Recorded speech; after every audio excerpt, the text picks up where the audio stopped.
ആലപ്പുഴയിൽ നിന്ന് ഷാജഹാൻ ചേരുകയാണ്. നോക്കാം ആലപ്പുഴ എങ്ങനെയാണ് സമരത്തോട് മഹാസമരത്തെ സ്വീകരിച്ചിരിക്കുന്നത് എന്ന്. Shaji, good morning. എന്താണ് ആലപ്പുഴയിലെ പണിമുടക്കിന്റെ സാഹചര്യം? ഇപ്പോൾ സമയം 8 മണി കഴിഞ്ഞല്ലോ. ഈ 8 മണിക്കൂർ പിന്നിടുമ്പോൾ എന്താണ് നമുക്ക് പറയാൻ പറ്റുന്നത്?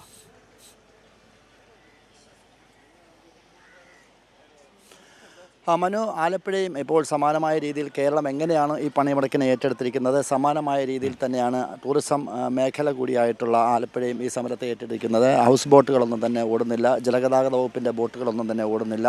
അതോടൊപ്പം തന്നെ തൊഴിലാളി വർഗ സംഘടനകളുടെ നാട് എന്ന് വിശേഷിപ്പിക്കുന്ന ആലപ്പുഴയും പൂർണ്ണമായിട്ടും ഈ സമരത്തെ അനുകൂലിക്കുന്നു. കാരണം കേന്ദ്ര സർക്കാരിൻ്റെ ജനവിരുദ്ധ നയങ്ങൾ, തൊഴിലാളി വിരുദ്ധ നയങ്ങൾ, ഇതൊക്കെ തന്നെ ജനങ്ങൾക്ക് നല്ല രീതിയിൽ ബോധ്യപ്പെട്ടു കഴിഞ്ഞു.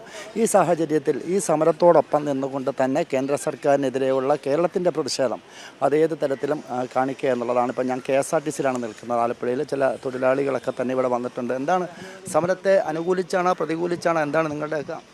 നമ്മൾ സമരത്തെ അനുകൂലിച്ചും പ്രതികൂലിച്ചും അല്ല. അപ്പോൾ ഇവിടുന്ന് സർവീസ് നടത്തണമെന്ന് പറഞ്ഞതിൻ്റെ അടിസ്ഥാനത്തിൽ എത്തിയാണ്. പക്ഷേ ഇവിടെ മറ്റ് ജില്ലകളിൽ നിന്നുള്ള സർവീസ് വന്ന് പോകുന്നുണ്ട്. പക്ഷേ യാത്രക്കാരില്ലാത്ത സാഹചര്യമാണ്. ഇവിടെ ആരും വണ്ടി തടയുക അങ്ങനെയുള്ള കാര്യങ്ങളൊന്നും ചെയ്തിട്ടില്ല.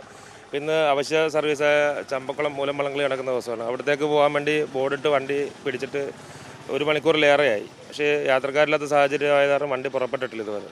ഇവിടെ ആലപ്പുഴ ഡിപ്പോയെ സംബന്ധിച്ച് ആരും വണ്ടി തടയുക, സമര അനുകൂലികൾ ആണെങ്കിലും സർവീസ് നടത്താൻ വന്നവരാണെങ്കിലും ആരും അതിന് എതിർപ്പൊന്നും നടത്തിയിട്ടില്ല. പക്ഷേ യാത്രക്കാരില്ലാത്ത സാഹചര്യമാണ്. നേരത്തെ അറിയിച്ചതിൻ്റെ അടിസ്ഥാനത്തിൽ യാത്രക്കാരെല്ലാം ഇന്ന് യാത്രക്ക് തയ്യാറായിട്ടില്ല. അതാണ്. അത് തന്നെയാണ് മനു, നമുക്ക് ഇദ്ദേഹത്തിൻ്റെ വാക്കുകളിൽ നിന്നും മനസ്സിലാകുന്നത്. കാര്യം യാത്രക്കാർ ഇറങ്ങുന്നില്ല, അവർക്ക് യാത്ര ചെയ്യേണ്ട കാര്യം അവർ ഈ സമരത്തോടൊപ്പം നിൽക്കുന്നു. കാര്യം ബസ്സുകൾ ഓടാൻ തയ്യാറായിട്ട് നിൽപ്പുണ്ട്. ദീർഘദൂര ബസ്സുകൾ ഇപ്പോൾ 1-2 KSRTC നിന്ന് പോകുന്ന നമ്മുടെ ശ്രദ്ധയിൽപ്പെട്ടു. പക്ഷേ ആ ബസ്സുകളിലൊന്നും തന്നെ 2-3 യാത്രക്കാർ മാത്രമാണുള്ളത്. ഇപ്പോൾ നേരത്തെ സൂചിപ്പിച്ച പോലെ തന്നെ ചരിത്രപ്രസിദ്ധമായ ചമ്പക്കുളം മൂലം വള്ളംകളി ഇന്നാണ്.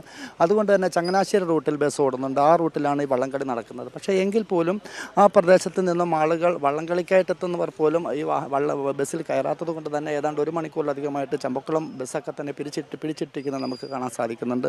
എന്തായാലും പൂർണ്ണമായിട്ടും ആലപ്പുഴയും ഈ സമരത്തോടൊപ്പം നിൽക്കുന്നു. യാതൊരുവിധ അനിഷ്ട സംഭവങ്ങളും ഈ സമയം വരെ റിപ്പോർട്ട് ചെയ്തിട്ടില്ല എന്നുള്ളതാണ് നമുക്കറിയാൻ കഴിയുന്നത്. ശരി, ഏതായാലും ഇപ്പോൾ ആലപ്പുഴയിലെ വിവരങ്ങളാണ് നമ്മൾ കണ്ടത്.